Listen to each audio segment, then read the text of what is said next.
What's up, y'all? Exodus 1, aka Indigo Sky, aka y'all already know what it is.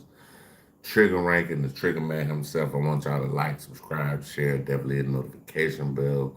If you like to support the channel, cash app in the description. If you like to follow me on any other platform, everything on top of my description. With that being said, get the show on the road.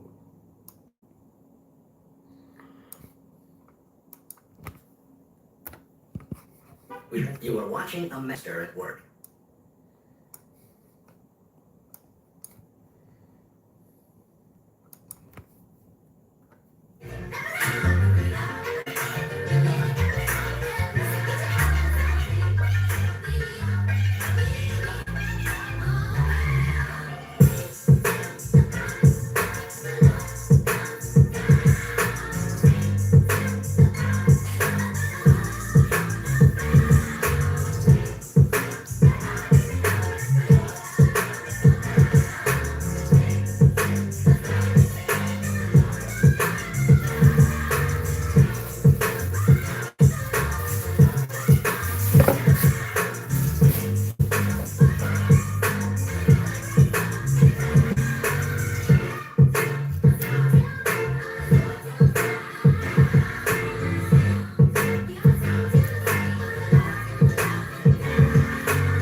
Hey, Raza, what up?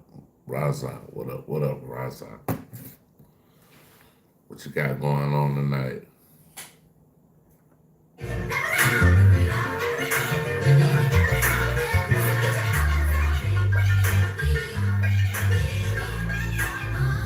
What up?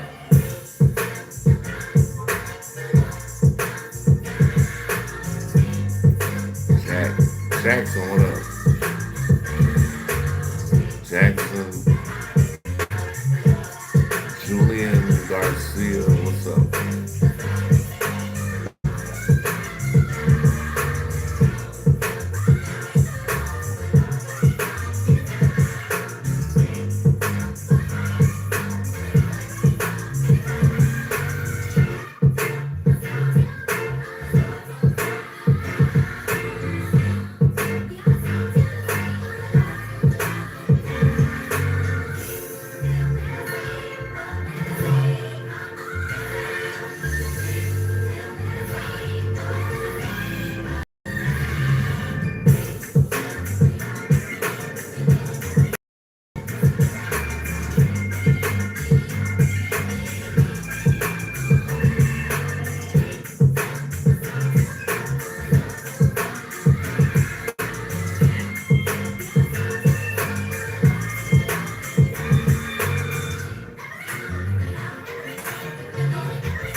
Raza. He said first live stream? Nah, hell nah. I live stream all the time, bro.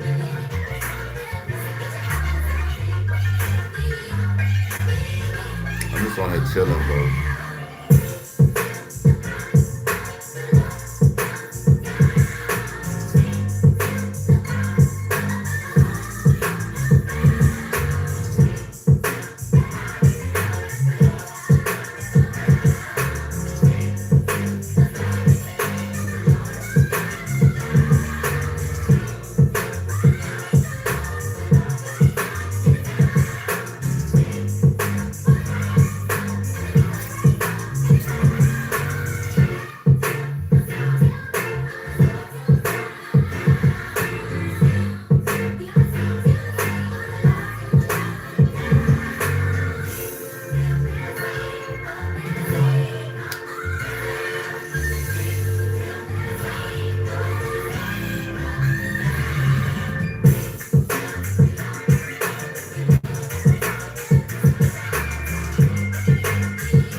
y'all, I said, are you on MySpace? No, I'm not on MySpace. That's old, bro. Not on MySpace. I probably still got a MySpace page, but I haven't been on that shit in damn now. Shit, about 16, 17 years, man. I ain't been on no damn MySpace. MySpace, that shit old as hell. What's up?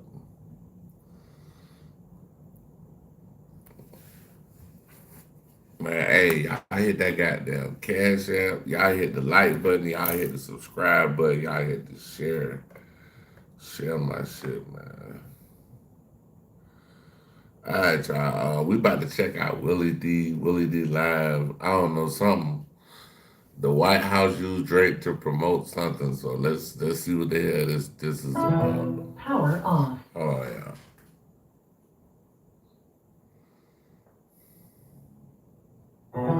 Power on. Bluetooth pairing. Bluetooth connected. What's up, family? Y'all not ready for this. So I'm flipping through Instagram and I come across the White House page. Family, these uncivilized mutts are playing in our face. They posted a photo of Chris Brown's album cover. This is the glove with MAGA, with the MAGA chain. This is the White House That's not Chris Brown. Instagram page. That's not Fair. Chris Brown. I mean, That's am Drake. I That's the Drake only shit. one who thinks that the White House should Nah, that's Drake album cover. What are you talking about? be involved in stuff like this? They shouldn't be posting this type of stuff. I think it's problematic because this it blurs the line between government seriousness and pop culture spectacle at a time when Americans are seriously concerned about issues like the war, inflation, immigration, the economy, and healthcare. Why are they posting stuff like this? It's like they're playing in our faces. Look at this, man. Here's what nobody's talking about. Okay, here's the cover of Drake's album, right? That's his new album that dropped today. That symbol, that hand that you see, it just looks like a hand with a glove to someone who is, not really paying attention. But that symbol is a symbol of white power. That's the three fingers making the W sign, and the index and the thumb making the P sign. Look at that, look at that, look at that. See, they think they slick. That's the white power sign. They just added the chain to kind of throw you off a little bit. They added the chain with the mag on it. But really, they playing in our faces. They really saying, yeah, we did it. What you gonna do about it? This is white power. This wouldn't be the first time that you've seen somebody display the white power symbol associated with the White House. Remember, Elon Musk did it in the Oval Office. Yeah. That's exactly what this is, fam. Can't nobody tell me different. I think it's problematic because it blurs the line between government seriousness and pop culture spectacle at a time when Americans are seriously concerned about issues like the war, inflation, immigration, the economy, and healthcare. Why are they posting stuff like this? It's like they're playing in our faces. Look at this, man.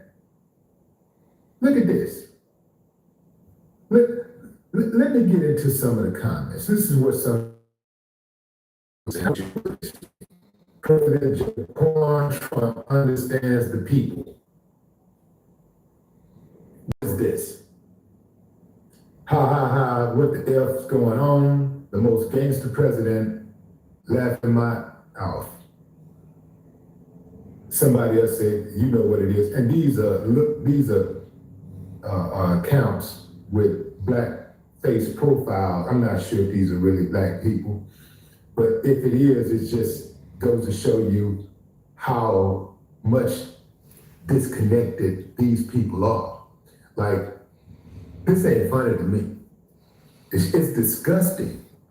It's disgusting, man. We got a war going on. You got people that are being evicted from their homes. You got people out here shooting up everything. Every day, there's a mass shooting in America. Every day, somebody get their head knocked off. Kids are being killed at prom parties.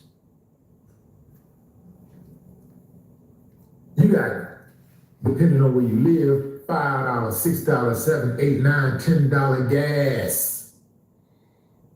People can't pay their rent, can't pay their mortgage. And these bastards are posting gloves, iced out gloves with chains talking about MAGA.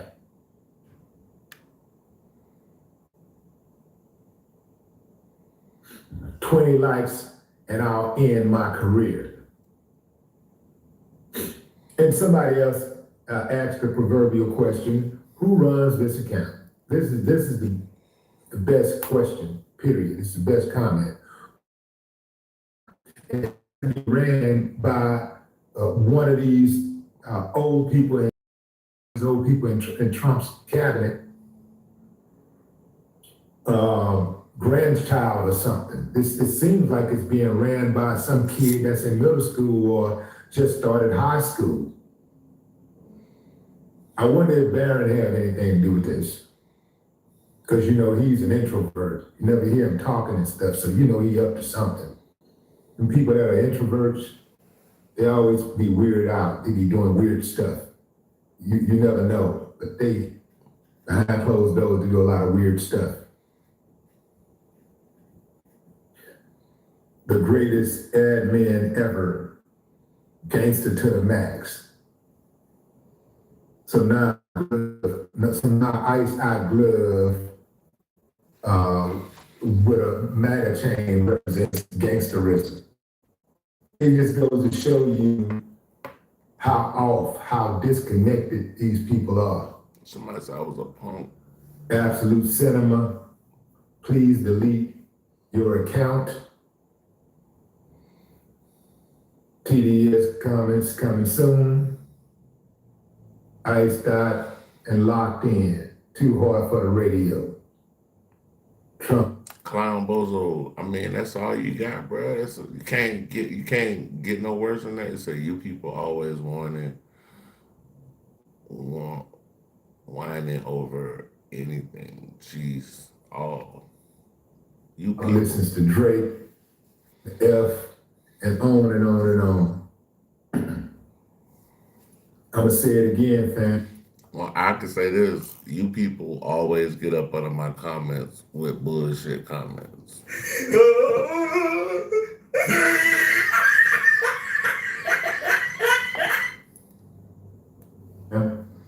This is problematic. That's it. That's all you got. Just ease up, man. Just ease up, lighten up, man. You know it ain't. Is that all you got, bro? You gotta type faster, man. You gotta keep up with me, bro. If you hating, you gotta hate at an all-time high rate, sir. Come on, bro. You ain't got,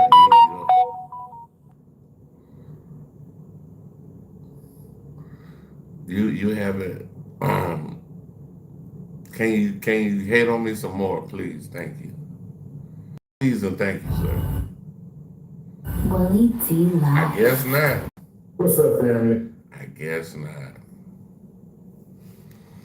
He probably can't type that fast.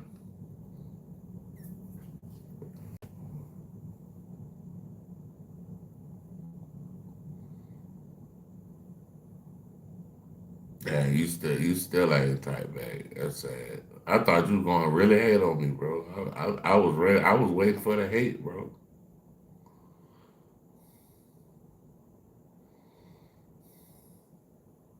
Damn.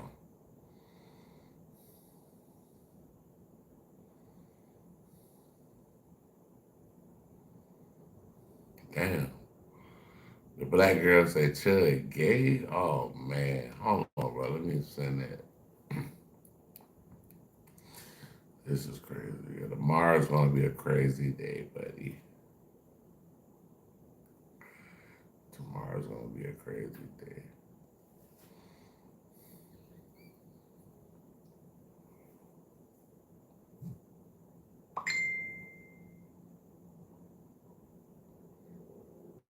Somebody said love the shirt. Appreciate it, man. Thank you. I don't know, Clown Bozo, YouTube might have had deleted your, I don't know if you deleted it or what, but yeah, man, we about to check out Poet Flacco, man. We about to check out Poet Flacco. Talking about Dre, we got an update on this Iceman. Drake dropped his highly anticipated album Iceman last night, and a day that's supposed to be because this Iceman drop brought out every one of Drake's enemies, and they're coming with sinister agendas. This album is getting really mixed reviews, and it kind of reflects how from it's really good, it's the greatest ever, to it's the worst album ever, and it's not. Man, that shit is hot garbage. That shit is trash. Just falling across the line that you think it fell across. All three albums, trash. Right? Like you would think, well, Drake fans love it, Kendrick Lamar fans hate it, and there it goes, and that's where it stops. No. You even got some people who love Drake, who's obsessed with Drake. Drake super fans like Playboy Max and Dub, who are saying the album was, man, lackluster to say the least. Man, I'm not gonna lie, bro. I'm gonna keep it a buck, bro. I love Drake, but damn, bro. I don't know if I need a second look, but this ain't hitting. This shit ain't hit. This shit ain't hit. Hey, this shit ain't hitting, bro. The share word says it's amazing. I mean, it's cool. It just. That's what I'm saying. Like, when I heard it was like, it was cool. That shit, it was straight. I mean, it was cool, bro. It was cool. But at the end of the day, bro, I ain't gonna sit here and lie to you, bro. That shit was not no shit like GNX. When I first heard, I had to say, when I first heard TV off, dog. If y'all want me to really go to some reactions, bro, TV off, bro, I switched. I said I was gonna do it earlier. I do it right now. Fuck that, bro. We'll do. Everybody almost like, what is this? Hold on. TV, y'all. Hold on one second, y'all.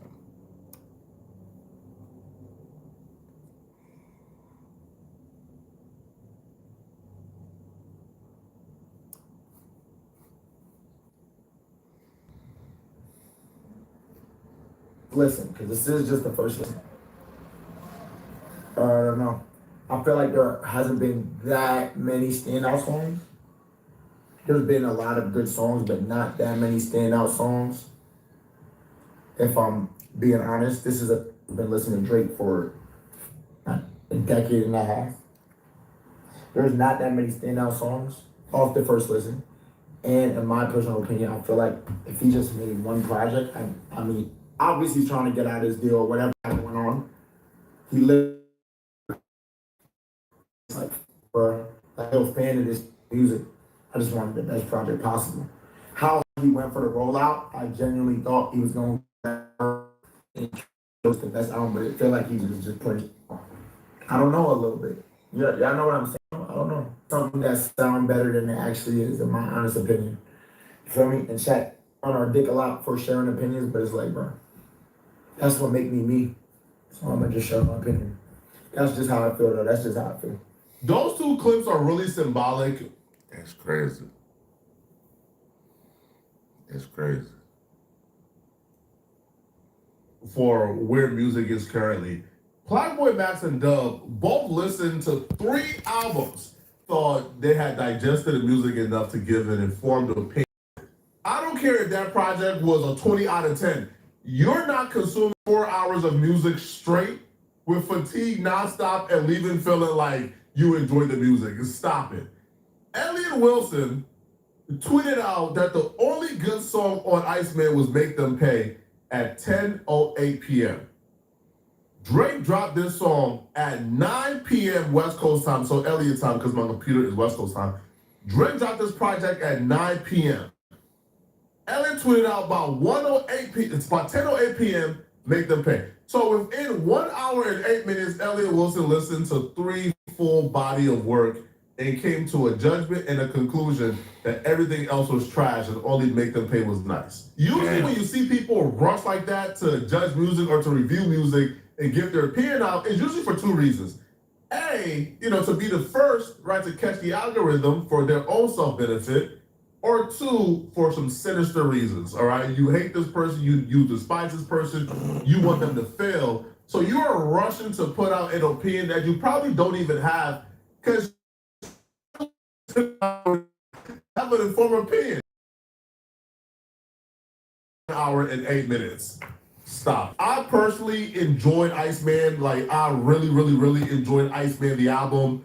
The other 2 we'll get to. But my personal standout tracks from the fact that she came this far within a year is crazy. And again, not only did she make the Drake album, because other people like Low Shimmy and Stunna Sandy like made the Drake album, and they really have those standout verses. Molly Santana had a standout verse. Like, she was on a song with Drake and Future, and she arguably had the best verse. Like, she arguably had the most, like we went back to listen to her verse. Like, her verse was that amazing. So the fact that she outshined Drake and Future on that song, her future is bright. So shout out to her. Make Them Pay, Little Bird.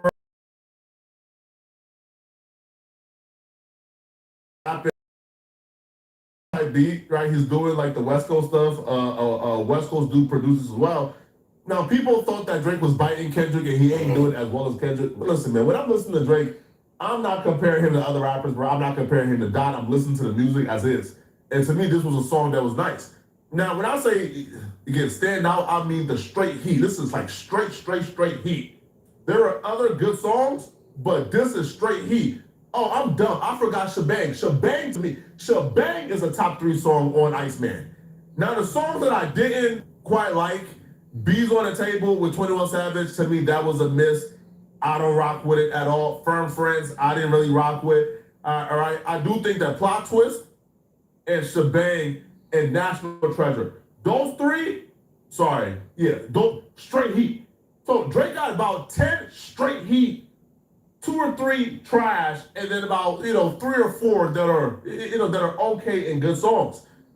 If you got 10 straight heats on the album, the album is great. I don't care. The album is amazing. If you got 10 straight heat, I rate Iceman an 8 out of 10.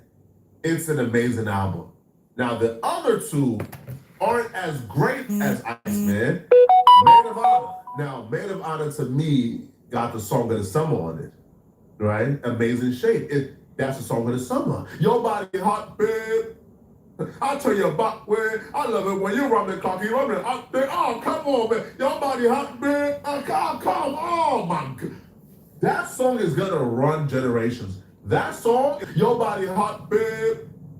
I'll tell you about where I love it when you run the cocky, run it out there. Oh, come on, man. Your body. Man, we're talking about this goofy ass Drake shit.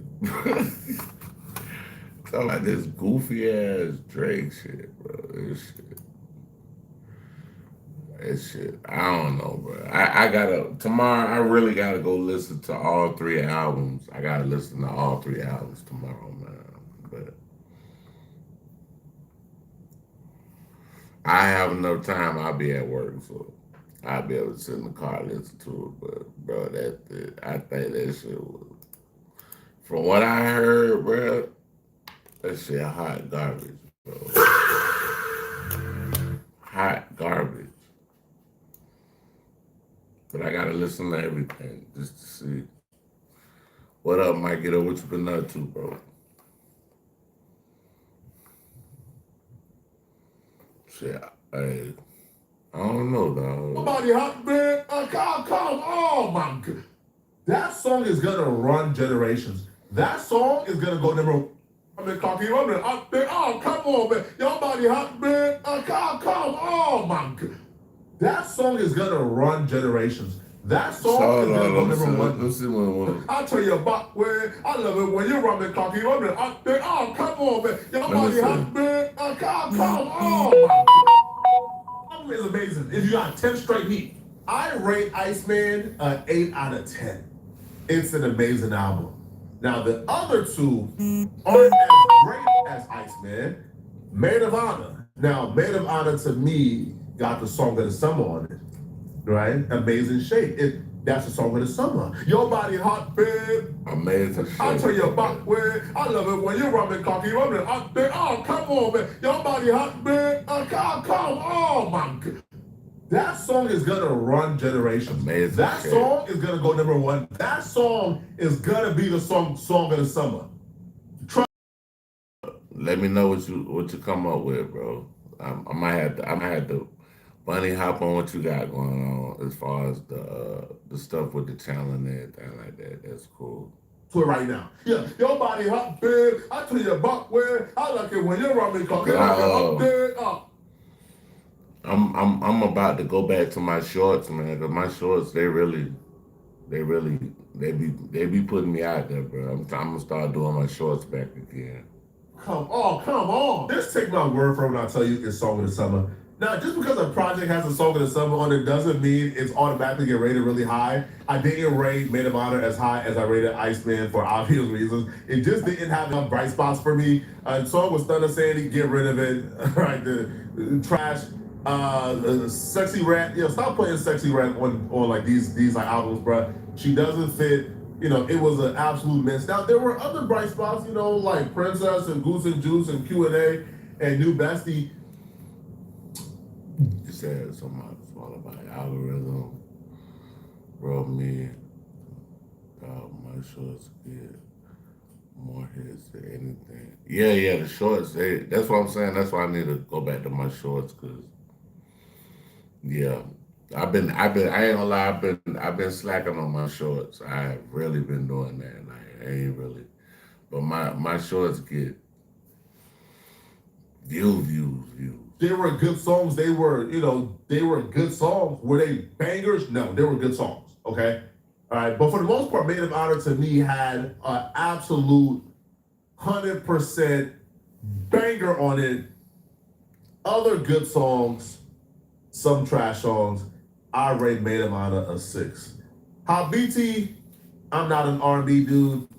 It wasn't for me, quite frankly. All right, like Classic was okay, but it's, Yeah, the beats will get you more views. Teas and beats will get you views. I don't know. I don't do it. I ain't. I did a couple beats. I did or whatever. But yeah, I'm gonna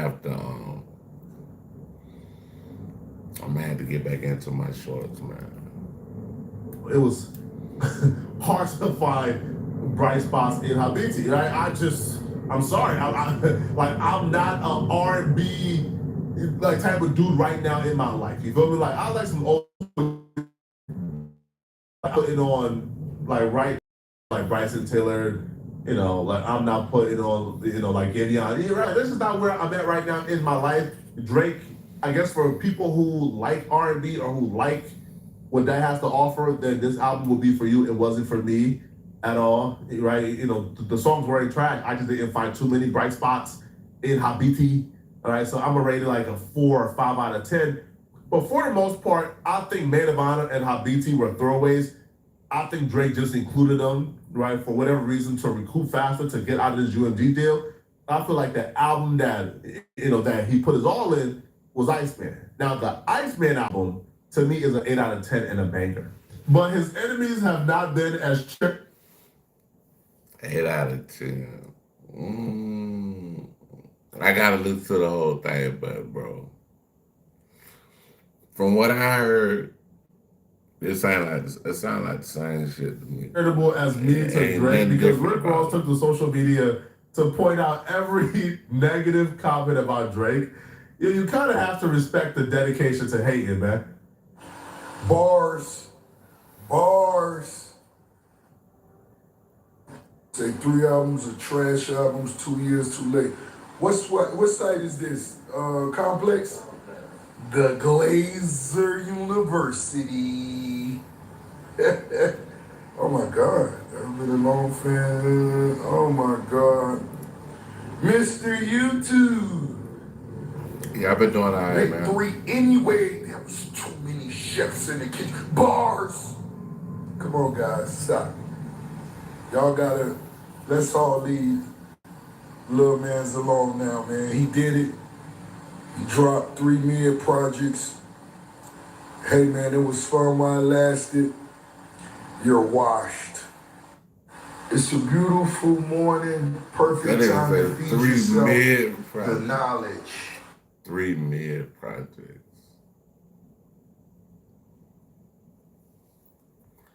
3 mid projects. The knowledge. What's that? Rory and Maul, get off your knees. Get the testicles out of your mouth now. I don't know which one, the white one or the black one. Y'all both the same. Rory Maul, the Glazers.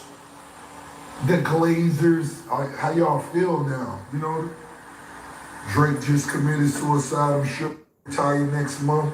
How is this lawsuit doing? How is the Drake University lawsuit coming? I don't know. I don't know, guys. I didn't listen to YouTube, man, last night.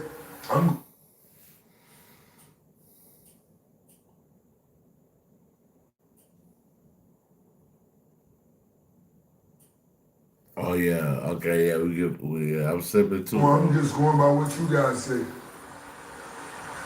But once again, we up again, baby. It's the biggest I'm always sipping. Where's I'm always Iceman? sipping. There's Iceman. The throat goats are in the building, guys.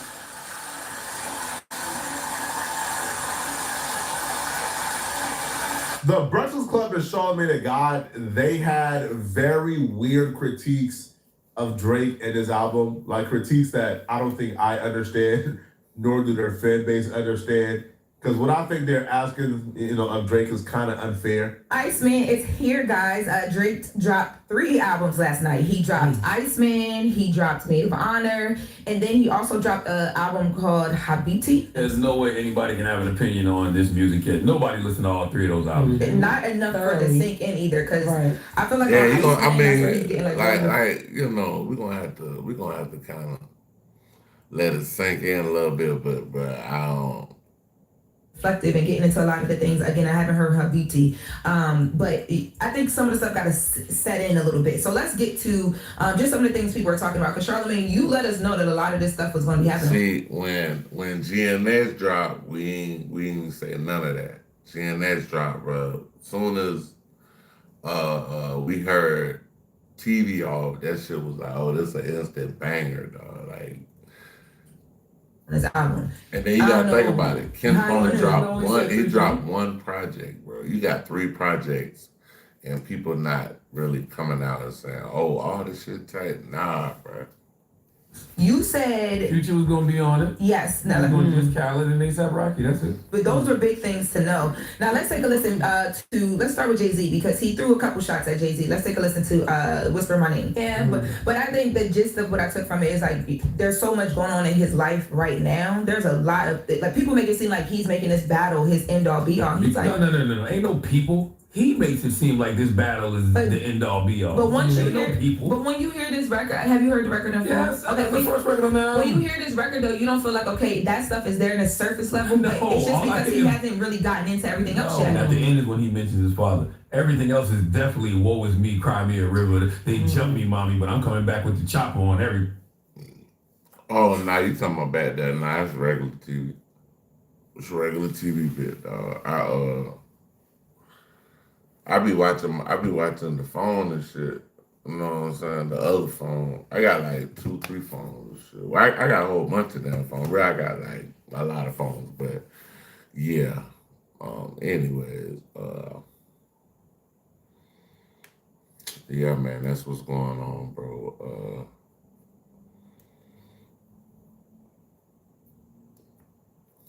You jump me, mommy. Yo, that's so unfair. Because I feel like only Drake is held to that standard. Like, you guys ask for everybody else to write about their personal experience. I got a monitor over there too, the room. So I gotta cut the light on this shit, but I got another monitor over there. Then I got a big monitor behind my computer. I don't know if you can see it. Let me see. Yeah, like that right there. I got that one. But that's the one with that's the shit with the soundboard and all that on it. My production setup and shit. For instance, why wouldn't Drake rap about the single-handedly biggest thing that ever happened to him in the last year and a half while working on his album? Why wouldn't Drake rap about his relationships and what he's going through and people he loves turn on him and betray him? Why wouldn't he rap about those emotions? I think Glasses Malone is someone who says Drake used to rap about women who hurt his feelings. My baby now he rap about men who hurt his feelings, and he much rather listen to Drake rap about the women. It's like he can't do nothing right. Y'all was bigging up Jay-Z the other day when Jay-Z was doing that interview talking about, these dudes gotta start rapping about their living experiences. You an old rapper. Why you trying to keep up with the young people? Rap about what you going through. And when Drake raps about what he's going through, now it's nah, my God, nah, but yo, he can't win with people who dislike him, which he probably shouldn't be trying to win with people who dislike him. Got like 4 laps. It feels like y'all put Drake in this box to where if Drake raps about what he's going through and his personal experiences and his lived experiences right now, he's bitter. Oh my gosh, shut up. When he doesn't rap about that, I don't know, man. The music not introspective enough for me, man. Like, he talking about partying and chilling. Yeah, I don't know, bro. It's mixed reviews on the Drake shit, but like I said, I was listening to the first about 4 songs today. I was listening to Iceman. I was listening to it, but it just didn't hit me like, okay, we got a David update, y'all. We got a David update. Yeah, but it just didn't hit me like GNX did. It didn't even hit me like the Clips album. The Clips album. It ain't hit me like Baby King. Baby King, that shit hit hard, bro. Baby King is the one, nigga. Baby King, Kendrick, the Hillbillies, all that shit like that, Family Ties, all that, but that shit, that's the real shit. Oh, he said, you talking about, it's called a flip top. It's touchscreen, you can do all that shit. But I made music with it too, though. I made music with it. I got Fruity Loops on that motherfucker. I be making beats and shit with that a little bit. Like, I do that when I'm going somewhere, you know what I'm saying? Well, like, if I'm going somewhere, I got a little, joint for it, just slide it in there. It's real thin, if you could tell. You know what I'm saying? Yeah, but I use that, like, if I'm traveling or something like that, I want to make beats, just not to have to take everything with me and shit. Yeah, beats on the go. I'm talking about beats by the rounds, not the pounds, but the rounds, beat by the rounds. Because when I'm coming around this bitch, I'm making beats. Like, when I come around looking at it.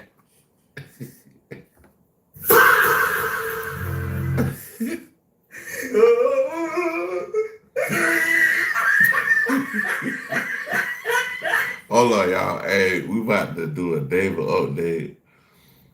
I slick want to do shits and giggles, but we're gonna do a David update right quick. I just want to see.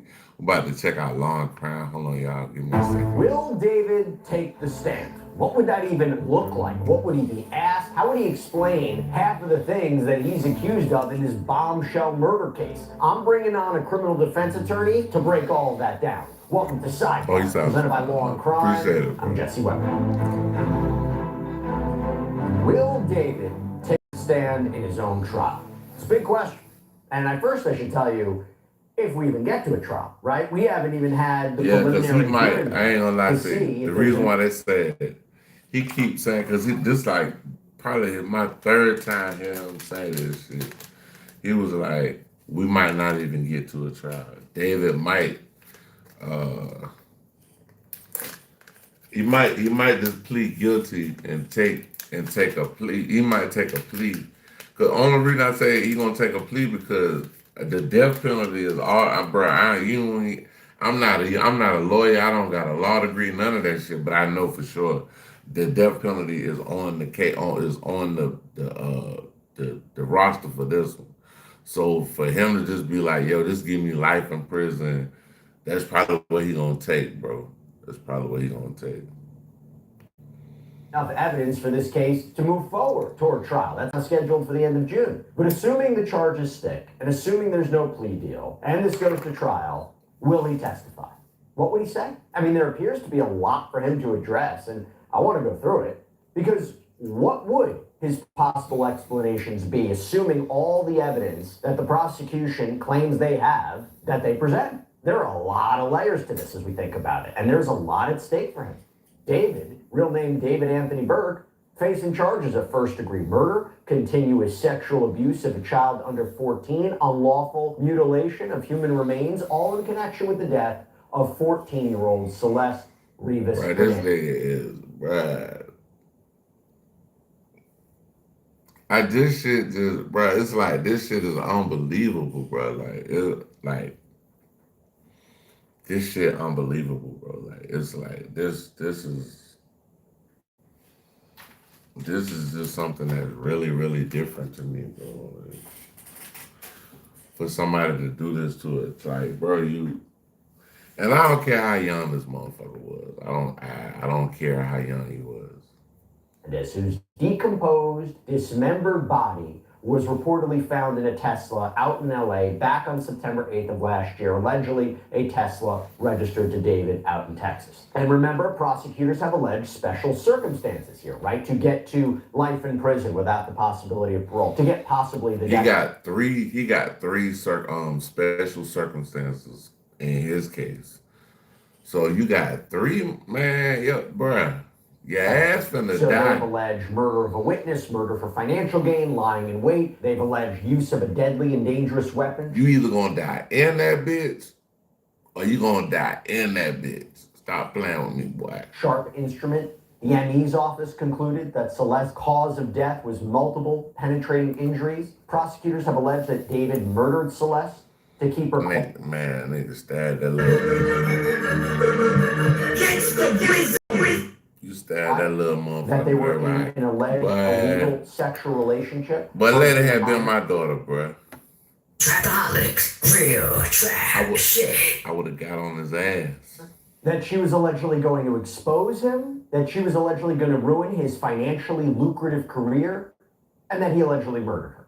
And prosecutors claim that on April 23rd, 2025, he allegedly lured Celeste to his home, stabbed her repeatedly, watched her bleed out, and then allegedly proceeded to order supplies online to engage in the dismemberment of her body and cover up of the alleged crime. Chainsaws, body bag, laundry bags, inflatable pool. Prosecutors have claimed a combination of surveillance footage, cellular data, DNA evidence, witness testimony. It's like, bruh, that's why they got 40 terabytes. They got 40 terabytes of fucking evidence. The defense only was able to, since last Thursday, they've only been able to download 10 terabytes. They got 30 more terabytes they got to download. That's just emotional discovery, bro. Like, this shit's about to get all reportedly tie David to these crimes. And we're going to get to that. But is he going to take the stand? And if he did, how does he explain all of that? How does he address all of that? How would he do under cross-examination by the prosecution, by Beth Silverman? We did a whole episode on her as a prosecutor, called at one point the sniper, because she had at one point never lost a murder case. This is what I want to talk about. All right, so now it's time. So I guess the prosecutor, they say she never lost a murder case, so, and they call her the sniper, so, hey, bro. All the way from the West Coast comes here. Thank you very much. Glad we got the memo to dress the same. This is good taste. I like it. Look, let's start here. It's always the defendant's right to take the stand. It's the defendant's choice. What are those conversations like? So in this case, the defendant would have to have an incredibly good explanation as to why For the real, prosecution yeah. says he ordered a bot. First thing he said, you have to have a great explanation of why I'm sitting down in this motherfucker. He said he about to get sniped. Yeah, hey, he about to get more than sniped, bro. When he go to jail, you know he only like 5'3", so he gonna be somebody's girlfriend in there, bro. Like, I ain't lying. He gonna be somebody's girlfriend. Like, real talk, bro. Body bag online? Yeah. A plastic pool, chainsaws. Oh, we'll get to all that. I think, like, generally speaking, Okay. what is that conversation? All right, the conversation is the defendant has the right to make the call. If he tells his lawyers, I'm going to testify, then his lawyers have to respect his wishes. There's a lot of discussion that leads up to that. But the defendant has to understand what the consequences are, that he's subject to cross-examination. But if he beat this shit, like, I ain't gonna lie to y'all. If he beat this shit, this gonna be probably one of the, but he can't beat it because he already was dealing with her when she was a minor. So, like, as far as that, bro, he can't beat it, bro. He can't beat that. You was fucking with her when she was a minor. That's federal. If you even got pictures of her as whatever y'all was doing, if she sent you explicit pictures, all that shit, that's Fed shit, bro. You going to the feds behind that, bro. I mean, feds is better than prison, but nobody want to go to jail, period, bro. Examination by some real Especially not for no shit like this, because this right here, bro, when you get the way you're going, bro, they gonna be looking for you, bro. prosecutors, that if his story falls apart anywhere along the line, the jury is going to notice that. So it's a tough conversation to have with your client if you're a defense lawyer. You've got to. Yeah, they gonna be looking for that nigga, bro. I ain't lying. They gonna be looking for that motherfucker. When he first walk up in the jail, they gonna be like, Hey, yo, what the fuck? Explain all the pitfalls, all the problems, all the things that could happen. And in very rare instances, yes, it makes sense for a defendant to take the stand in a self-defense case. A case like this, it's not going to happen. Let me ask you this. Well, we just don't know. We don't know. I mean, a criminal defendant could say, I think I'm the best one to tell the story. Did they do practice? Like, would you do rehearsals with them, practice, mock cross-examination? Yeah, you would run lots and lots of mock crosses. You would want your client to be prepared for all the bad things that the prosecution is going to bring up. You want your client to understand what's at stake here. And if your client, people say, well, bro, he know what's at stake. His life. This man's life is at stake, bro. Like, bro, this man might get the needle, bro. This man took a young child life and dismembered her, bro. Like, bro, you gonna get the needle. well, what should I say when I'm on the stand? And I tell them, well, tell the truth because it's the easiest thing to remember. So you've got to be able to make sure your client has an ability to tell the truth, look the jurors in the eye, and say this, and understand that they're going to be subject to withering cross-examination by the prosecutor. Damn, what you just said, run that back. You said Say, withering. This is what happened. This is really what happened. And understand that they're going to be subject to withering cross-examination by the Damn. prosecutor. So he said withering. He said withering. Hold on, let me run it back. Oh, we gotta run that back right quick. We gotta run that back right quick, y'all. Give me 1 second. What did he say? Because he put out an album that was called Withered. I don't know if y'all know he had an album called Withered. That was right after he supposedly had killed Celeste. Withered. That's the album. I ain't heard one song. So you've got to be able to make sure I your don't client want to has hear the a song ability on to that. tell the truth. Look the jurors in the eye and say, this is what happened. This is really what happened. And understand that they're going to be subject to withering cross-examination by the prosecutor. Withering cross-examination.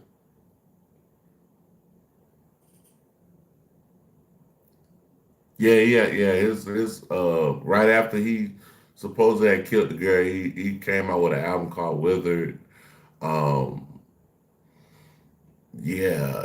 He was putting out songs on her birthday. like shit like that, bro. Like dude just weird, bro. Like dude is weird, bro.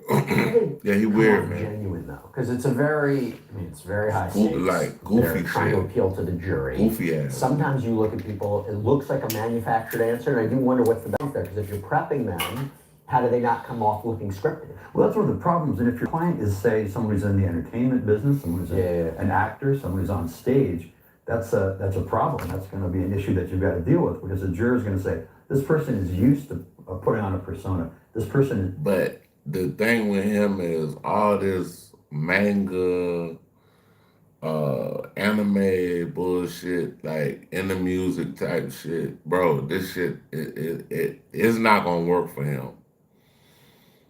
Um, Other like rappers with that hardcore shit, they might can get off with it. Be like, oh nah, I was just rapping. I had a persona. I was Used to capping. performing. And so But when it comes to this shit right here, bro, he had an actual video where he was wrapping a finger up, bro. Like it wasn't her finger, but he was wrapping a finger up, bro. What's the chances that this girl was unalive and they chopped off some of her fingers, bro? Like, what's the? Yeah. He did. He the did lawyer, enjoy. you He gotta be able to enjoyed control that that and make shit, sure bro. that the image that the actual defendant who's coming across on the stand is believable. Now, Bro, they got videos the day of and the day after she was supposed to be unalive, bro. The man looked like it was a regular day in the neighborhood. imagine if he were to take the stand, he would be cross-examined by the lead prosecutor in this case, Beth Silverman. I did a whole sidebar episode on her. She's called Sniper at one point. That's how good she is. Would you study her tapes? Would you study how she's Sniper. cross-examined witnesses in the past? I would get it's like looking at game tapes. And That's a real thing, though, right? It is a Yeah, real he thing. said this shit You want to looking know what her like style is, game you want to know how she footage. approaches that. And, if you're a prosecutor, that's what you live for, is the ability to cross-examine a defendant on the stand. That is the best part of your job, if that ever happens. It doesn't happen very often. But I would look at every single case that you can find, whether it's video, audio, something to show how this prosecutor prepares and how this prosecutor delivers. Now we'll get into the substance of what he's gonna make, what he would testify to, and what that would look like. But generally speaking, young guy, celebrity, big following. Haven't heard him a ton, I guess in interviews and things like that. How does that affect him? Like, how does that affect how he's viewed, how he's analyzed on the stand? How do you think a jury might look at that? Well, it's a problem going into it because the jurors are going to have some sense that this person is a celebrity, some sense that this person has a public persona. So it's different Yeah, than having.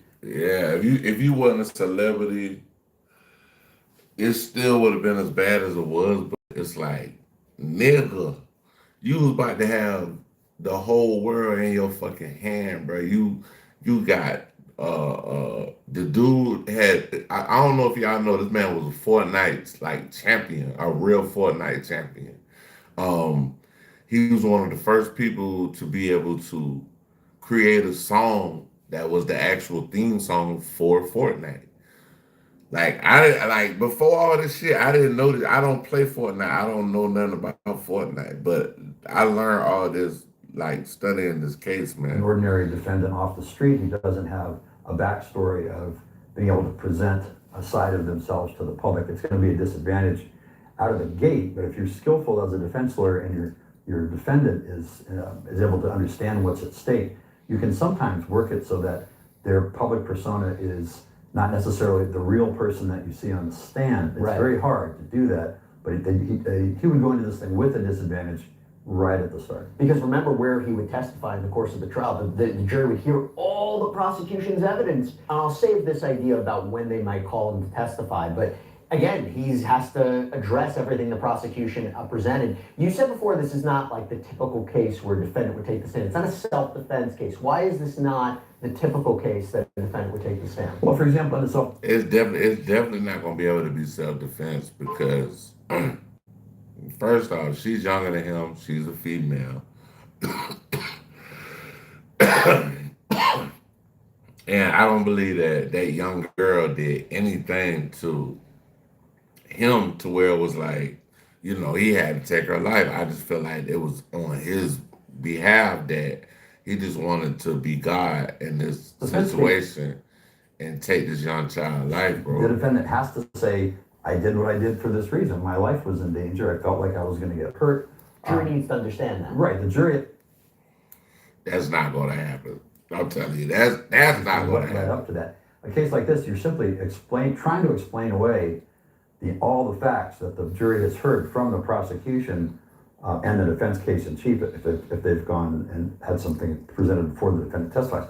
But they've got to have a. See, I got two daughters, bro. I got a baby daughter, she 10, and then I got an older daughter, she 20, bro.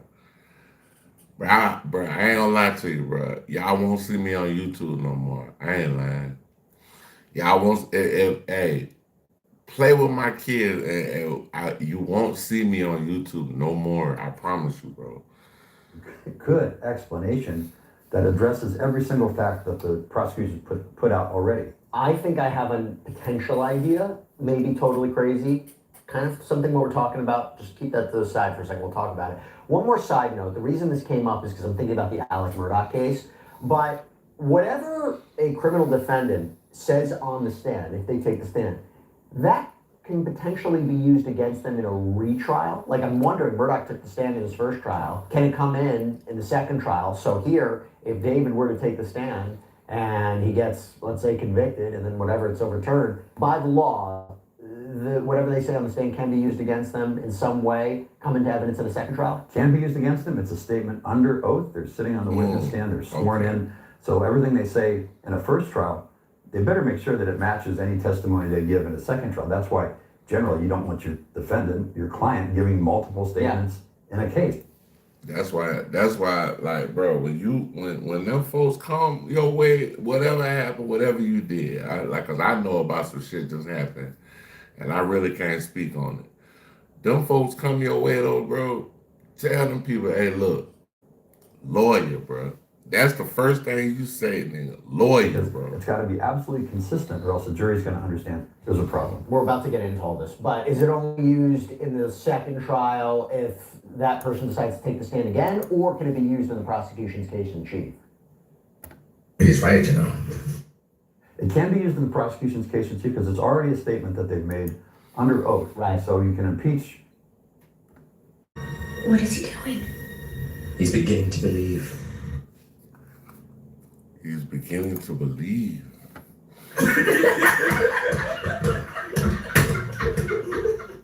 If your defendant takes the stand and he says something that's different, you impeach him. Again, this is a prosecutor's dream. Right, but could you play the prior testimony from the first trial for the jury and use it in like an opening statement? You would play the prior testimony. If there were cameras in the courtroom, you'd play video. If you'd have something as a statement by that defendant, and that's why it's so important to be consistent, obviously. Let's get into the substance here. My first question is, what is he going to say? How would he explain, if he took the stand, his alleged relationship with Celeste? So I want to go into this. From the evidence list, from the prosecution... There's no way you could explain your relationship with a minor, bro. He's right, you know. There's no way.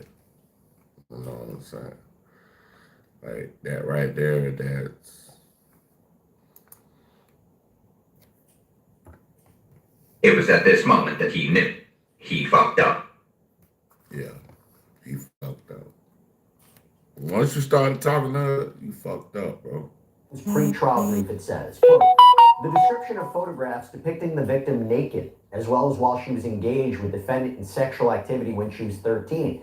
As this evidence constitutes child sexual abuse material, the photographs themselves will not be presented. Well, she was sending him explicit pictures as a minor, like possible charges that could be proven were not filed. The CSAM is proof of their ongoing sexual relationship while the victim was 13 and 14 years old. Numerous text messages between defendant and the victim evidencing their sexual relationship, pregnancy, abortion, use of Plan B emergency contraception. Messages through March 2025 prove defendant continued to manipulate the victim as she messaged, all we do is have sex and just hang out, man. I want more than that for myself. These messages were obtained from defendant's And it's crazy that she said that because it's like she was speaking like on the behalf of a grown woman as far as like, I'm tired of just we fucking around, and you know what I'm saying. I want more. Like, and she was a fucking child, dog. That shit's crazy, bro. A child tell you that, bro. Data. This is not You a case fucked up. where he can say, "Oh, it was consensual." How does he explain that? How does he explain it? Right. California, age of consent is 18. So here's So the age of consent, in California, 18. All right, we got that. The sexual relationship began when she was 13 and 13. That's the allegation. She was 13. She was 13. He was 18. So I guess, yeah. Damn. Prosecution. So if you're the defendant, you've got that to explain. You've got to explain why there was a relationship, how it started, what the context was. I mean, none of that, if he's taking the stand, is going to be easy for a criminal defense. Yeah, for him to slip out of that. Hey, listen, this is not true. You can't believe what Celeste wrote. Kind of did an episode of Defense. It's like, I'm not in this photo. You know, somebody sent me this photo. I mean, or does he have to admit this part of the case? Again, that's the question. How fine a point do you cut at that point? Because if there's evidence that, he was engaged in that, that's more specific than that. I mean, he can certainly say, well, I'm not in the photos. I'm not, this was simply a discussion. There was no actual, there's no eyewitnesses, there's nothing else to show to back up any kind of illicit relationship between the two people when they were those ages. But that's a tough one because if the idea is planted in the jury's mind, it's going to be very, very hard to get that out of there. I think it's like this more than even, and we'll get into it, the murder and the alleged murder and the alleged cover-up that really is tough to explain. I mean, also I want to know, I did a whole episode on whether or not, given this alleged digital evidence, could he be facing federal charges regarding possession of child sexual abuse material. I even speculated at one point, could you be looking at a federal sex trafficking charge if you're talking about a minor and, taking her on these trips and there's a travel component. So do you think whatever he says, if he were to take the stand, could be used against him in a federal case? Yeah, I mean, there are potential federal charges here. There's evidence that there was transportation across the state line for sex with a minor, things like that. Not only that, but also the visual images of the minor, if that's what there is. So yeah, anything he says on the stand in a state murder case could certainly be used against him in any kind of federal prosecution that takes place after that. Now, I am jumping around a bit, but I think that this could be very tough for him to explain as well. And this goes to the mutilation and murder charge. So after prosecutors claim that David lured Celeste to his place on April 23rd and killed her shortly after, that's the allegation, there's this, quote, again, this is from the pretrial brief. Tellingly, defendant subsequently purchased tools to carry out his plot to dismember and dispose of the victim's body. On April 24th, 2025, defendant So another thing, I think this is about. I think that the most significant date is the actual 23rd. The 23rd. I think that's when her life was taken. But if he ordered anything before that he used to do whatever he did with her, bro, like he already got the lying away charge just by getting the Uber for it, bro. A shovel. That's lying away. Delivered to his home from Postmates. On May 1st, 2025, defendant ordered and subsequently Amazon delivered 2 chainsaws to his home. On May 5th, 2025, defendant ordered and Amazon subsequently delivered a body bag, heavy-duty laundry bags, a blue inflatable pool to his home. He made these purchases under the fake name Victoria Mendez. On May 8th, 2025, defendant returned to the same area in Santa Barbara County, leaving his home around 11:30 p.m. He returned to the area again on May 31st, 2025. This is an isolated site off SR 154 where the victim's identification was subsequently discovered in January 2026. Additionally, on July 7th, 2025, defendant ordered and subsequently Amazon delivered a burn cage to his home under the same fake name as part of his plan to incinerate evidence. How does he explain those very specific? Just the chainsaws, that pool that he used, the burn cage, all that right there. That evidence right there is gonna seal the deal. Purchases at that time, assuming this is true, assuming these allegations are true, assuming prosecution has the receipts to back this up. What does he say? Someone else bought it? Yeah, assuming that's true, I mean, I've been racking my brain as a defense lawyer thinking, how would you address that? What would you say? I mean, the body bag. I went online to see if you can order Body bags, yes, you can. Now that's part of my search history, unfortunately, that you can get body bags online. But things like the chainsaws, the blue plastic pool, the idea that there's the burn box, all those things. I mean, the evidence is really hard to refute if you have an explanation for that. Like there was some professional reason he needed these things. There was some Like a music video. a music Fan video of all times. You know. right. So, is it a coincidence? Is that just these are things that I needed, and here's the explanation for why I needed them? That's tough. The body bags are not part of your usual Amazon delivery. And then you go to this idea about the Santa Barbara trip, like a very odd place to allegedly be taking a trip. This man ordered a fucking body bag. A body bag, bro. It was at this moment that he knew he fucked up. Time because it says, moreover, defendant took horrifying measures to destroy and discard the victim's body. After placing her body into the blue inflatable pool to prevent her blood from spilling onto his garage floor, defendant used a chainsaw, perhaps other tools. Bro, this man thought he was fucking Dexter. He thought he was fucking Dexter. He's right, you know. He was beginning to believe. What is he doing? He's beginning to believe. Tools to cut off her limbs. Small blue plastic fragments were found embedded in the victim's remains, which were collected by the Los Angeles County Medical Examiner's Department. The fragments were analyzed by the LAPD's Forensic Science Division Trace Analysis Unit. An expert was able to make a physical fit match from the blue fragments to the blue inflatable pool purchased by defendant in May of 2025. In order to distance himself from... Bro, people like me and you wouldn't know why. Like we don't think like that. So we wouldn't know. We wouldn't know, you know what I'm saying, that type of shit to do, because we're not built like that. Like, the victim, he amputated her left bro, you gotta be a motherfucking demon, bro. You gotta be a demon to do what this man did. He's right, you know. For real, Ring finger bro. contained a tattoo of his name. Her fingers have not been recovered. Defendant then placed her head and torso into the cadaver bag he purchased. He placed her limbs into a garbage bag, which he deposited into his front trunk, laying the cadaver bag on top. For several weeks, or possibly months, defendant left the victim's body to decompose inside his Tesla. Okay, John, here's the thing. I've talked about this before. I'm sure there could be a battle of experts about, is there a precise match there? What's her cause of death? I am wondering, and this is something I've speculated, I'm glad I have you. Is there a possibility he takes the stand and said, yeah, I got rid of her body. I did it. I did that, but I didn't kill her. I didn't murder her. You know, we've seen this in the past in various murder prosecutions where the claim is she died of natural causes. I got scared. I decided to dispose of the body. That was wrong of me, but I didn't kill her. Because the prosecution is going to have to establish, we have all the circumstantial evidence, prosecution is going to have to establish in the minds of the jury beyond a reasonable doubt that he did kill her, and it wasn't just she died from some other reason, and I got scared and disposed of the body this way. We have seen that in other prosecutions. It's tough. It's a tough defense. I feel like, and I mentioned this case so many times, but it was one that just stands out, the James Scandarito case out in Florida.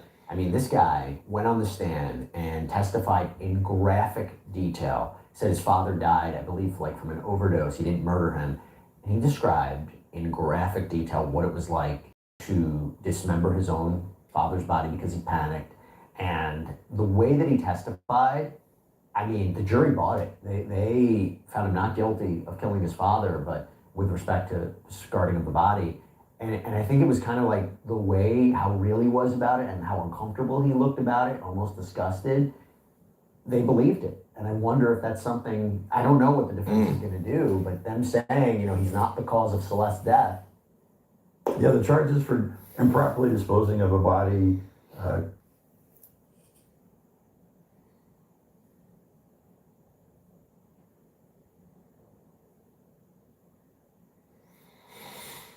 Man, I'm gonna catch the ass for the police even get to him, bro. cutting up a corpse. Mikey, I'm gonna catch the ass for the police even pull up on them. I'm gonna be over there. There's certainly less than a murder charge. So if you are so convincing on the stand that you can convince a jury that that's what happened, that may be the only thing you've got. Well, now it goes to the idea of what did happen to Celeste, right? So what would he testify to? I go back to the filing. It says at approximately 8:40 p.m. on April 23rd, 2025, defendant sent an Uber to transport the victim from her Lake Elsinore home to his residence. They communicated before and during her Uber ride, which dropped her off at defendant's Hollywood Hills home at around 10:10 p.m. At approximately... This stupid motherfucker tried to act like the Uber driver didn't drop her off at his house and was texting her, talking about, where are you at? Where are you at? Bitch, you know where the fuck she at. You killed her, 30 stupid. p.m., so 20 minutes later, Dumbass. defendant sent text messages to the victim inquiring where she was. The people contend this was part of defendant's premeditated plan to cover up the murder, as she was already dead by this time.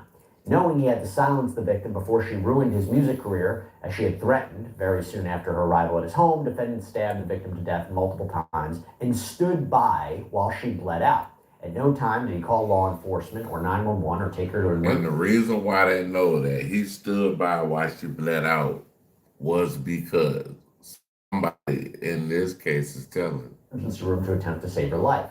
Despite knowing she was dead and her family was trying to find her, the evidence will show defendant lied and claimed he didn't know where she was. In fact, defendant drove to Santa Barbara County immediately after the victim died, attempting to dispose of her property and destroy evidence. At approximately 11:30 p.m. on April 23rd, 2025, he drove away from his home as he texted and called the victim's phone asking where she was. He thought it was slick, but bruh, everything was revealed in this case, bro, because, you know, it was supposed to be revealed, bro. He thought he was slick, but guess what? He wasn't slick at all, bro. Again, these were acts calculated and planned to set up his defense within a very short timeline after the See, victim. when you doing certain shit, bro, shit catch up with you, dog. Especially shit like this. Vicious murder. Defendant drove his Tesla north on the 101 freeway to San Marcos Pass Road, SR 154, near Lake Cachuma in Santa Barbara County. He returned home early the following morning on April 24, 2025, before going to a radio interview for the release of his album that week. He sent 2 additional texts to the victim's phone that day, which obviously went up. Bro, just think about it. You going to your album release, all this shit, bro. Like, really? Your album release, bro. And you just took some, bruh, this shit, they gonna have to make a movie out of this shit, bro. They gonna have to make a movie. They gonna have to make a movie about this, bro.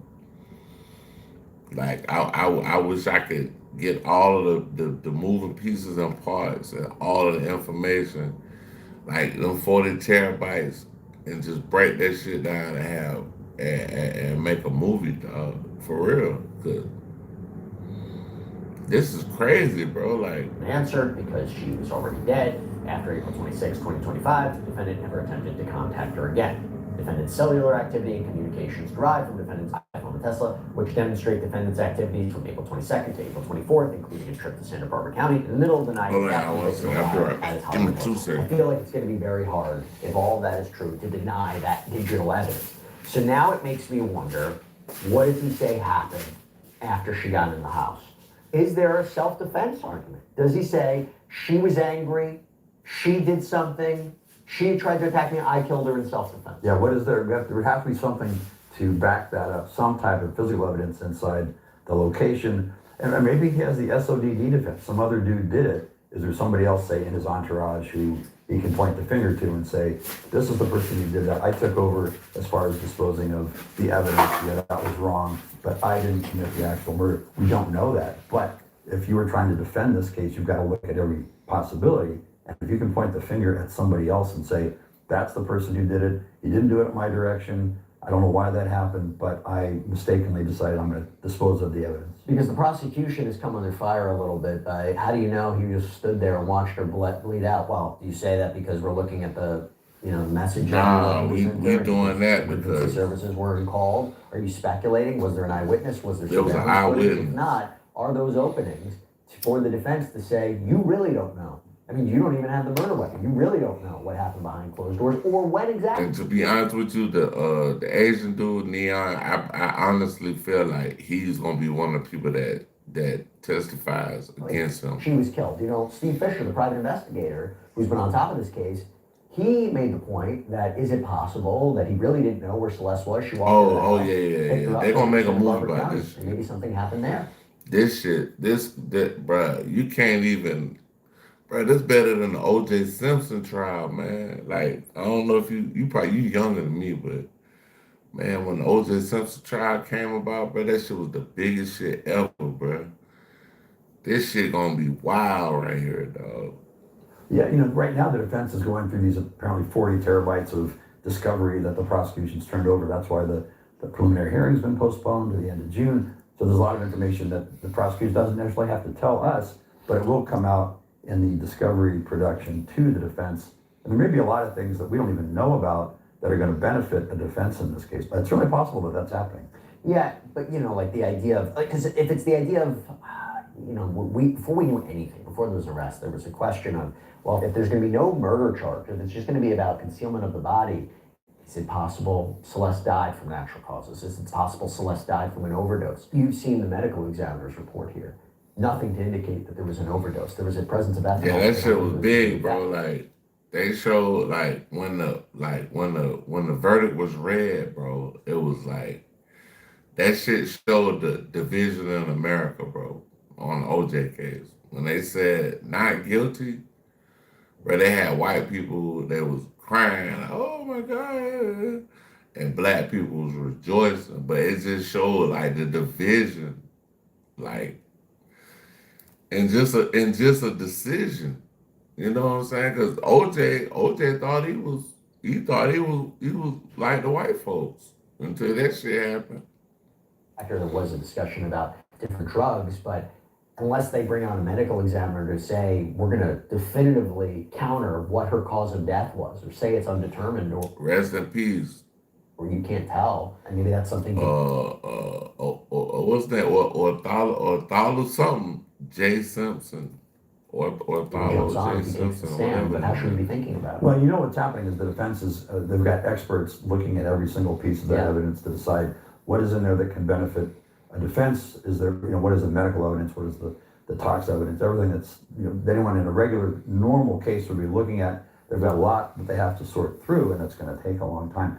But we don't know what's in there that hasn't been released. If I'm the prosecutor, do you necessarily want to release everything to the public? Man, she was so cute, bro. She's a cute young girl. That shit, man.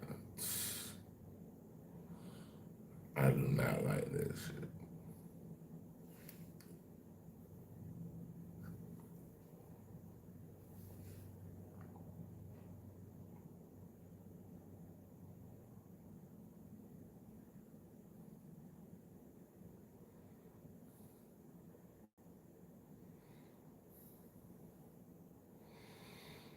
All right, y'all. We're gonna keep watching it, but give me a second. It's about to be over. Give me a second. They've got to deal with if you're on the defense side. But even if the idea that she had an overdose or died from natural causes in that exact time period, right as she allegedly comes to the home, the 10:30, I mean, that could be tough. Yeah, but you know what? If you're a skilled defense lawyer, you've got to look at every single possibility. Sure. You want the jury to have a lot of different alternatives in their mind. He's going into this thing with a disadvantage because of his celebrity status, the fact that he's got this relationship with the underage girl. But at the same time, there may be something that the jury will look at. There'll be a hook for them. They'll say there's reasonable doubt as far as the murder, and that's the key thing for the defense. I guess it also, he has to counter the narrative that he wanted her dead. He's got to counter the narrative that she was a threat. You go back to the filing, it says, per prosecutors, April 23rd, 2025, is the likely date of the victim's death and when all her cellular activity ceased. The night prior, April 22nd, defendant and the victim engaged in a lengthy argument described in detail in their text messages. The messages reveal the victim's jealousy over defendant's relationships with other women, as defendant led her to believe they had a future together. She became extremely upset and threatened to disclose damaging information about a relationship with defendant to end his career and destroy his life. Defendant's first studio album was due to be released on April 25th, 2025. He had an emerging multi-million-dollar career already in progress. He also... So they said that she was unalive on the 23rd. His album was releasing on the 25th. And multiple product endorsements, which were highly profitable. I don't see him running away. All right, y'all. We about to check out Porter Flacco. Old boy talking about, so did she OD then? See, the part about that right there, bro, like that's gonna be hard to even okay, just say hypothetically, just say she did OD. Her body was so not rigor mortis, and it was so everything was just shit. They chopped her up, so it was like they really wasn't able to tell what happened. Really, like they say she got stabbed by a sharp instrument, but I think when she bled out, they probably wouldn't have been able to. I don't think she had enough blood in her body for them to actually tell if to do tests or whatever to even know if she OD'd on some shit. Like I don't know. I could be right. I could be wrong, but.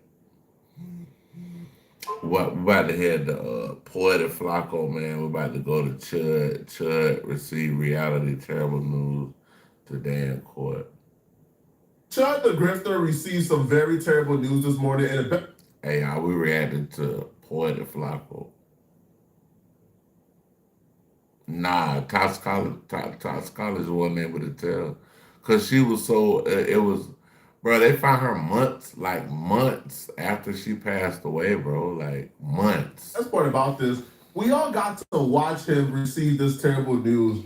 To think all you have to do was just leave black people alone?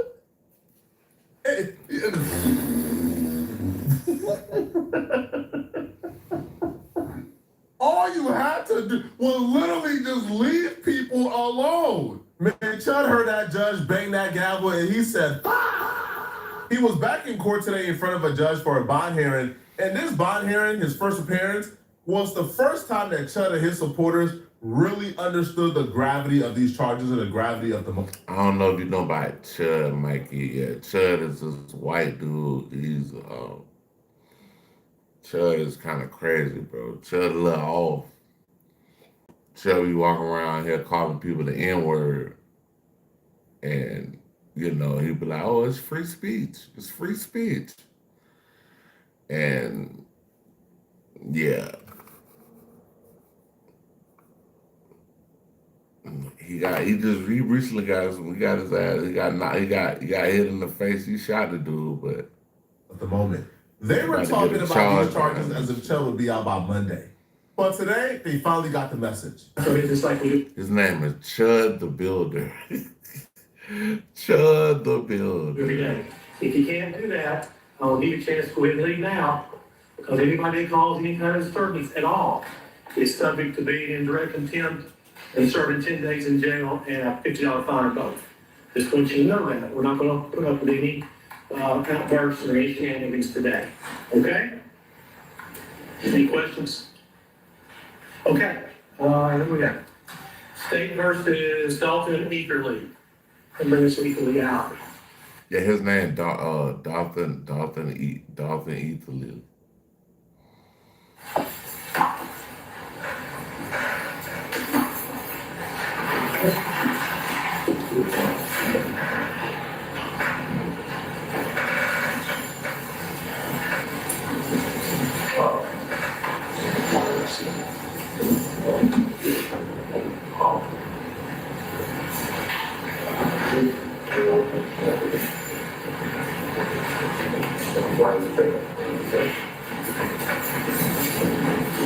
Chud in jail, boy. You're here this morning, case number 26 CR 5295. You're charged in count 1 of criminal homicide, 39-13-201, the state felony. It's punishable about 15 to 60 years in state penitentiary. Count 2 is employment of 500 in a dangerous felony, 39-17-13-24. That's a D felony. Normally, that range of punishment would be 2 to 4 years in state penitentiary. However, by statute, this case is a charge is enhanced, and if you don't have any prior convictions, it's a mandatory 6-year sentence at 100%. Count 3 is acts. So he gonna at least get 6 years. If he get convicted, he gonna at least get 6 years. Serious bodily harm, 39-13-102. C felony carries a range of punishment 3 to 15 years in state penitentiary. Count 4 is reckless endangerment with a deadly weapon, also C felony. 3 to 15 years in state penitentiary. Have you hired an attorney yet, sir? I don't know if it's me seeing a judge say these numbers or my hatred for Chud, but I ain't never done math this quickly before in my life. I was calculating it up as he was reading it out. Chud is 28 years old. To really fully understand this, he's 28 years old. For a judge to look you in your eyes and tell you that one of the charges you're being charged with could potentially keep you in jail for 60 years is him telling you could die in prison. 60 Like, this is a life sentence. Heck, black folks, we merciful, all right? We are merciful. Even if we say, hey, Chud, if you get on bended knees and sing the Black National Anthem, we'll, recommend to the judge to take off 20 years. Even if we take off 20 years, hypothetically, of course, because ain't no mercy. We don't got no love or empathy for Chud ever. But if we take off 20 years, at the age of 28 years old, being asked to walk down 40 is a life sentence. A 28 years old walking down 40 is walking down a life sentence, bro. Simple as that. And the one thing that stood out of all of this, out of everything, the one thing that stood out about Chud being in that courtroom, the judge pointed it out, people who I had in court pointed it out, people who was outside pointed it out, there were people outside protesting Chud. There were detractors of Chud in the courtroom protesting Chud. But you know the one thing nobody mentioned? Chud's supporters. Chud's family wasn't present. Nobody was there to support Chud. It was Chud in that courtroom filled by himself. Hey, it happens. You do fucked up shit, you get a fucked up result. with a bunch of people who despise him and hate him for everything he has done. So at the age of 28 years old, you shot yourself, you went to jail, and you're facing attempted murder charges, and your family isn't even present to support you because you have made yourself the ultimate pariah. You fully crashed out. And you crashed out for a bunch of people who don't give a damn about you. This right here is a tale far too common on the internet. A guy ruining his life for validation from internet. For shit that don't nobody give a fuck about. That's like me going to Buckhead right now and talking crazy about some white folks and just walking around with a camera just talking stupid. Bro. Why? What's the point, bro? Reporters. And then when he fully ruined it, they're nowhere to be found. Chud's last live stream before the shooting, Chud was talking about how the only support he had left was from his audience and his demographic. Where are they at now for Chud? Who's helping me, bro? I can't even, my whole family doesn't help me, bro. I don't have federal agents. I don't have organizations. I don't have people behind me except you guys. In his brain, he really thought the people who was encouraging him to go out and disrespect black people and be racist, he really thought in his brain that these were the people who were going to be by his side when he got into the deep mess. They're not, bro. Your family was going to be by your side, but you made it almost impossible for them to support you. Bro, I'm sure not everybody in Chud's family is racist. I'm sure people in Chud's family are looking at the way he does and say, bro, what type of monster are you? Bro, we can't deal with you. You have? He's right, you know. Well, I haven't changed things. Okay, Mr. Finley's here. You've been hired yet, Mr. Finley? I know you have a prior relationship with him in other cases. Oh, he's changed. So, all right, so I'm going to appoint Mr. Finley right now to represent you. Should you make your bond and you want to hire Mr. If you make bond, you're going to need to probably hire Mr. Finley. I'm going to set this for preliminary meeting on the 26th of May, all right? That'll be inside 14 days, Mr. Finley. Does that work for your calendar? Okay. Yes, sir. Not yet, I'm not gonna do that. I want to make sure he's got his attorney and all this stuff first. Yes, sir. 26. Okay. All right, bond. Bond's not been said yet. Gentlemen, do you have a position on bond today? You know, Mr. Eagley is on bond on 2 cases, one from here, one from the Davidson County. Pending the hearing for the court to be informed, making a decision based on bond factors. I respectfully request to be held without until we can have a hearing. So if all we have to inform the city right now, it would just be arbitrary. Okay. Number. All right. Thank you, Chairman. The Cortez bond, we have a bond, when we have a bond hearing, we'll consider stat TCA 4011-118. The overriding, intent of that statute now is to protect the public interest and public safety. Mr. Easley's on bond, apparently on, several other matters, and this matter was, allegedly committed. I'm looking at an A, and really a super D, a C, really 3 C's and an A really for tracking kind of purposes. It's pretty serious. Your mentioned is criminal homicide. I thought that was the Yeah, I saying homicide, I missed saying attempted criminal homicide if I didn't. Okay. I thought I did, but that's still an A felony. But he did say, I ain't gonna lie, the judge did say criminal homicide, but he said attempted, like the judge, I mean the lawyer had basically told the judge, like, bro, you said the wrong thing, and it was right, attempted, but you going to jail. So I'm gonna set just a bond right now. We have our bail hearing, then Archie make all the arguments. We can go through all the factors in the statute and see if that's Mikey Peace, man, one. Okay. Yes. I'm going to set initial bond at 1.25 million. Cooked. No more cooked. Absolutely cooked. 1.25 million. It was only 3 months ago when Chud was begging his white supremacist fans to donate money to him because he couldn't feed his family, because he didn't have any job to feed his family, and his business, is absolutely tarnished and ruined. Now, and by family, he meant himself, because this is a scam. Because the baby mama don't rock with Chud. She raises the son. The son was taken out of Chud's custody entirely. So Chud used his family and his son to raise money for himself. Yeah. So if you couldn't feed yourself 3 months ago, where are you getting money from to pay your bond? Now, people keep bringing up this, donation raised, right? Now, listen, Chud had raised about, $102,000 before his arrest. So when he was going out doing racist things, white supremacists and racists were donating to him to feed him to continue to start doing it. And a lot of that money, I believe, is already spent because Chud didn't have a job, right? And Chud was traveling to Tennessee, Nashville, right? Every day. Right, staying in luxury Airbnbs, right, eating steak dinners. So a lot of his money is already gone. So let's just say he raised $65,000 since his arrest. That's still not enough for a bill or a bondsman. It's still not enough. And even if he does raise the 10%, he got about another 50-something thousand left to raise, the 125,000. Even if he raised the 10%. I got some more bad news for Chud that he probably don't want to hear. One of the bill bondsmen gave a statement. He responded back to a comment.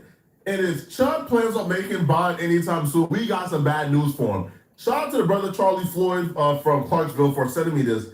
Now, the bill bondsman goes, we as bondsmen in Montgomery County have local rules which will require a bonding company per 100K bond. Sometimes they let us go up to 250K depending on circumstances. So that would make it to where, at the very least, there would need to be 9 companies involved, if not more. So their local rule says that, that one bond company cannot insure or guarantee more than $250,000, right? It's really $100,000, but at the most they can do $250,000. Then Chuck. Hey, I'm about to get up out of here. I'll hit y'all tomorrow when I'm at work. Peace out.